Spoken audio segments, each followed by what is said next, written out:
Après le festival Agrozikos, une autre manifestation culturelle et artistique avait lieu cette fois-ci au lycée Geneviève de Gaulle Antonio de Millau. Nous avons organisé une semaine des arts au lycée pour favoriser l'accès de nos élèves à la culture.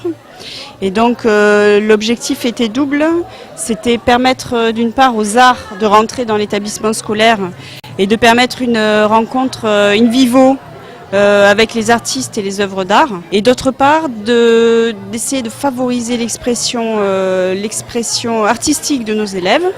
Donc nos élèves ont participé à un concours de photographie. Donc ils ont réalisé des photographies sur deux thèmes, le thème des mains s'expriment et des traces. Cet événement réunissait plusieurs artistes, dont des sculpteurs, des peintres et des musiciens. Des artistes qui sont heureux de pouvoir s'exprimer dans une ambiance festive. À noter que les artistes présents n'étaient pas tous des lycéens. J'ai été contacté par l'intermédiaire d'amis aussi qui peintres et tout, qui ont appris qu'il y avait une exposition et m'a demandé si je voulais bien participer à cette semaine des arts ici. Et c'était un plaisir de le faire.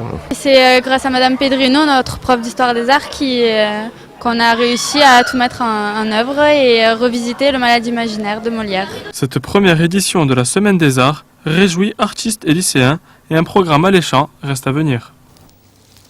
Le monde de demain sera-t-il celui des robots? Loin des superproductions américaines, des chercheurs et des inventeurs peaufinent leurs machines. Exemple avec le tournoi national, le 6e de robots mini sumo. Attention, une organisation de l'IT de Nîmes, des images d'Alain Bellon, un montage d'Adrien Feuch. Le 6e tournoi mini sumo s'est déroulé ce week-end. Ce dernier a pour but de faire combattre deux robots sur un ring. Le premier qui en sort est éliminé.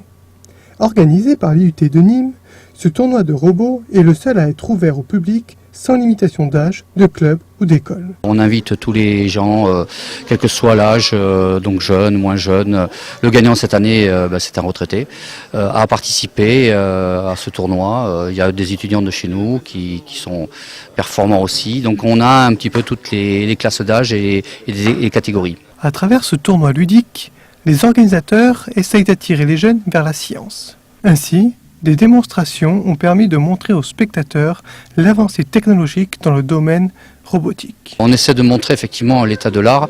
Donc on a des robots humanoïdes qui sont quand même assez spectaculaires, qui montrent un petit peu ce qu'on espère voir ensuite dans notre vie de tous les jours. Tel un événement sportif, les participants ont programmé leurs robots. La stratégie et la pratique ont été les clés de réussite chez les robots vainqueurs. Au moins 3 mois avant, j'ai le même tapis qu'ici, je fais des robots, j'en fais plusieurs de façon qu'ils se battent les uns avec les autres, de façon à sortir le meilleur. On a pris plusieurs journées, plusieurs après-midi, le jeudi après-midi sur nos cours, pour préparer.